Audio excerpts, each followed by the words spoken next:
Welcome back to the show, everybody. Check out these headlines. We got Elon Musk, G7, Basel IV. You're going to want to know about it. European Central Bank, Christine Lagarde. You're going to want to know about that too. SEC's Hester Peirce is saying something today. You got Circle and the World Economic Forum and two very special guests. And the former BlackRock fund manager says the Federal Reserve is trapped. Somebody roll that beautiful intro.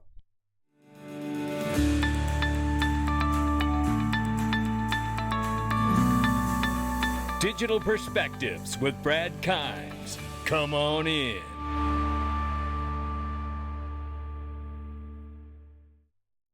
Welcome back to the show, everybody. You can follow me on Twitter at Dig Perspectives at the top of the screen. Everything that we're talking about here today, $1.370 trillion market cap for crypto, way off from the $3+ trillion for market cap, but we're up 1.5% today. Bitcoin, 30,400 plus, Ethereum, 2,000 plus, and XRP is 42 cents this morning. And take a look at the range of price. It's very tight today. 42 cents on the bottom, 43 cents on the top. We'll see if we get some more upward motion. We're up 1.93%. Take a look at this. Elon Musk tweets his support for crypto over fiat currencies.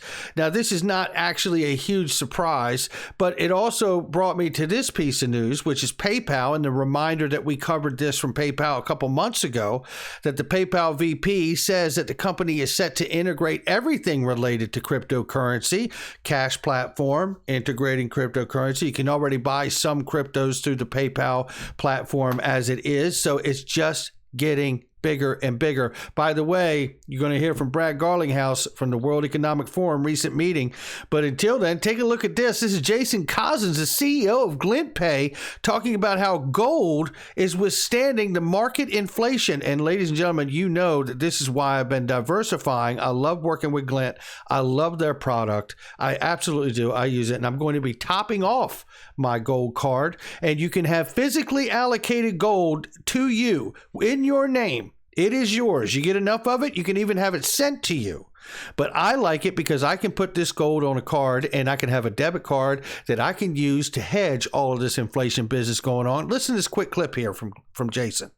The dollar has lost more than 85% of its purchasing power in my lifetime. I mean, it's become nearly worthless. Yeah. But gold in that same time has increased its purchasing power by over 500%. So there you have it right there. I mean, that right there is some massive understanding of what has gone on just in his, mine, and your lifetime. And this is why I like being able to diversify into other areas that make me feel better about this high risk environment I'm in with cryptocurrency. You can do that with GlintPay, link underneath the video. Make sure you check them out. Tell them I sent you. Reserve Bank of India here warns digital currencies will dollarize the economy. It will seriously undermine the RBI's capacity to determine monetary policy and regulate the monetary system of the country, the official said. Now, we know that when it comes to cryptocurrencies, like many other countries, India has been back and forth like a bad tennis match, but they are going to get it on track and do what they're going to need to do. They had taxes like through the roof on crypto. All of this, I believe, is exactly what we're seeing from the G7, just like we're seeing it from the Reserve Bank of India here. There's an urge for swift regulation of crypto assets in the latest meeting from the G7. And all of this really brings it down to what we have talked about from the very beginning: remaining in control, being relevant, and powerful. That's what the leaders of the G7 and the Reserve Bank of India and every other central bank around the world are interested in doing, is remaining in control, relevant, and powerful. And the only way to do that is to continue to move on regulation that forces you to come off of the platforms, the centralized exchanges, which I also believe in the United States will be forced to fall into a framework and a licensure that will probably make the exchanges partner with banks, because banks are really the relevant, powerful, and in control that want to stay in control. And if this, in fact, is the new system we're moving to, that is going to be approved, regulated stable coins and central bank digital currencies as your on and off ramps, then you can best believe the banks are going to make sure that they use the regulation and regulators to get it done so they're relevant, in control, and powerful, just like they were before it all started.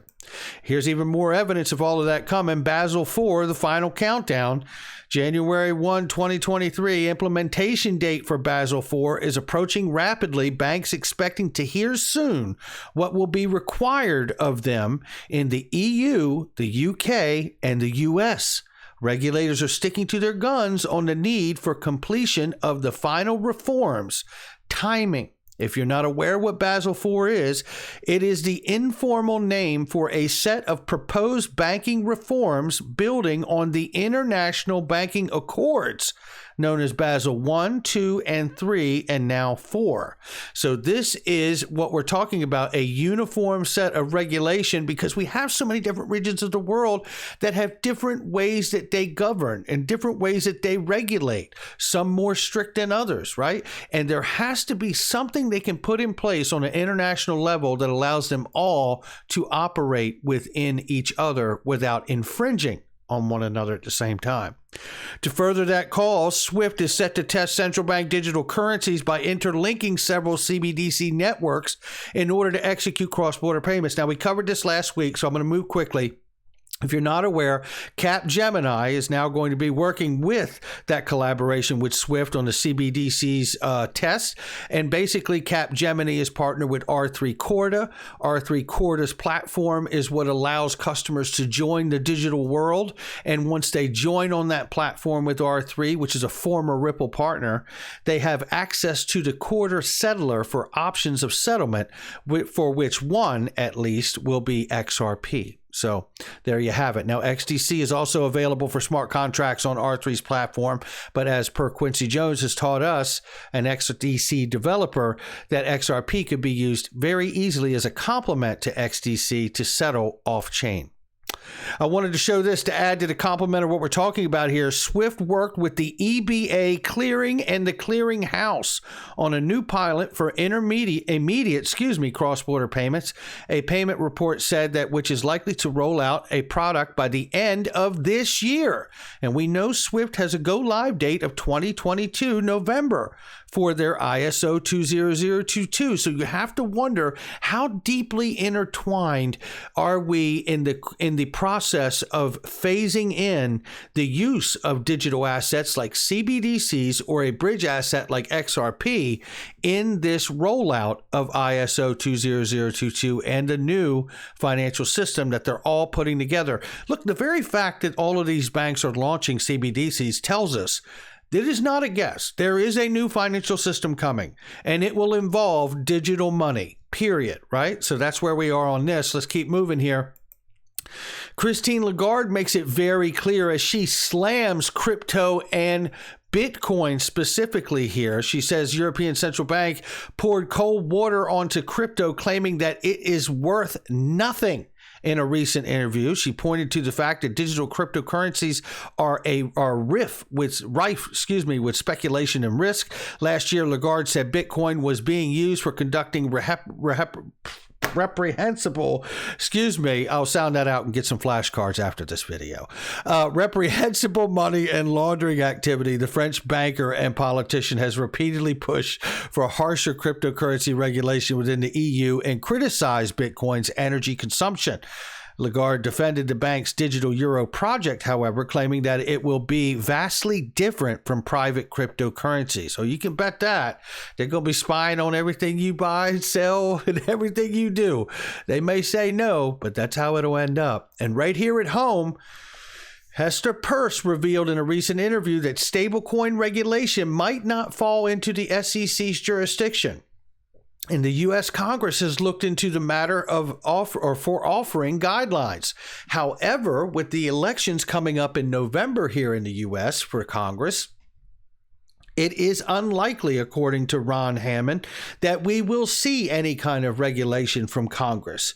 And that really points to the understanding that this current administration doesn't have the political moxie to get legislation done. And the fear of this current administration, like it or lump it, is this: that they're afraid they're going to lose even more seats and they will lose even more control. So it's pretty sad that they can't get something done before the elections, and maybe they do. And if they do, I'll celebrate it.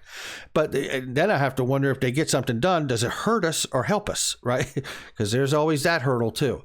But the reality here is that this is why I oftentimes point to the idea that we may see FSOC, the U.S. Treasury, be activated, because it was Elizabeth Warren that originally activated Nellie Liang, the undersecretary, to call for FSOC to act before something like a collapse in the U.S. Terra stablecoin happened. Now, this is a different clip that I'm going to play just about a minute and a half of here. And this is Elizabeth Warren actually talking to Michael S. Barr. And listen to what she's talking to him about. Last week, the cryptocurrency market tanked again. The latest crash was triggered by a run on Terra, until recently the third largest so-called stable coin by market cap. Turns out it was not so stable. If you put $1,000 into Terra USD 10 days ago, while it was still being promoted as a safe bet, today you'd get $90 back. And Terra isn't alone. $1,000 invested in Bitcoin in November would be worth $438 today. In fact, the average investor who put money into this can't-miss investment since last fall is underwater, a fact that the celebrity endorsers seem to have skipped over. But let's talk about who really lost money. Not the rich folks, not the insiders. No, it's ordinary investors. Online investor forums have been flooded with harrowing posts by people who feel they have nothing left and no way out. Some with their life savings wiped out. It smells a lot like 2008. So what I'd like to do is run through protections for ordinary investors in the crypto market and how they compare to protection in other financial markets. Here so, we Mr. go. Barr, if I can, let's start with you. If I bought a company's stock, even the most hyped up, junkiest one listed on the New York Stock Exchange, could I be reasonably confident that the company is following basic rules that protect against fraud, insider trading, and sloppy cybersecurity protocols? Thank you, Senator Warren. The area of jurisdiction obviously is within the expertise of the SEC, but I think that is a reasonable basis for concluding that. Okay. And there you have it. And that was Michael S. Barr, former advisor to Ripple and former U.S. Treasury member. And if he gets confirmed, and I don't see why he wouldn't, I have to say he is going to have a huge hand in helping FSOC and the recommendations of this executive order on how to regulate, in fact, stable coins so we don't have another U.S. Terra. That is important. And I do not find that to be any kind of a mutual exclusive event. Now, I'm not suggesting that there's, some nefarious setup to get Michael S. Barr in there. What I'm suggesting is that this moment in time of moving to a new monetary system, as you are about to hear a former BlackRock fund manager say, I'm telling you that this is one of the rare people on earth that's qualified to help bridge that gap through regulation and oversight right here. It's Michael S. Barr, former advisor to Ripple. Now take a look at this, because this is Janet Yellen, and I'm not going to play this clip, but this is where it all comes down to, because I don't believe that, as Ron Hammond said, it is unlikely to see legislation this year, but not impossible. But at the same time, if we don't, I think on the front of stable coins and custody, it'll be Janet Yellen and FSOC is who you'll see the regulation drafted and come down from. We shall see. Time is ticking. Time is ticking, and how long are they going to wait before we see another collapse? That's the question. And what would take another collapse? What would it take to have another collapse? Really quickly here, what if, and we know Gary Gensler's going after the exchanges, what if Gary Gensler decided today or tomorrow morning that he's going to sue one or more of the exchanges in the United States for whatever he decides to sue them for? What would that do to this crypto space? What would happen if FSOC and Janet Yellen, for instance, were to come out and their findings, and let's say that Michael Barr is even confirmed And they find through their findings of the executive order in FSOC that if you're not a registered stable coin and your surpluses are not held in an FDIC account and daily tracked and audited and held to a heightened supervision, what if they said that that means your stable coin, your private stable coin, is now considered counterfeit money? What's the difference? What's the difference between a fake dollar bill and a fake digital dollar bill? I think we're quickly moving to that area is where we're getting here. And then it sets up this USDC, which I have said for a very long time now, I believe is the official stable coin for the United States of America. And I believe we're quickly moving towards that moment. In fact, I think the World Economic Forum thinks so too, because they're having Jeremy Allaire from Circle speak at the World Economic Forum, as well as Brad Garlinghouse. Now let's hear from this in this article, because Brad Garlinghouse says here that the CEO of Cross-Border Payments Company spoke during the panel Monday, which is a little ahead of us, right? Who also occupied a role as a member of the company's board of directors, commented on a wide range of topics, most notably current status of regulation in the United States versus G20 nations, emphasizing the prudent necessity for regulatory frameworks which serve integral principles and clarity and certainty. He says, overwhelmingly, the majority of people working within the crypto industry are good actors. They want to do right by regulators. But when the rules of the road aren't clear, it's very difficult to manage within that. Absolutely well said right there. And that's where we're headed to. How much longer can this vagueness and ambiguity continue to exist?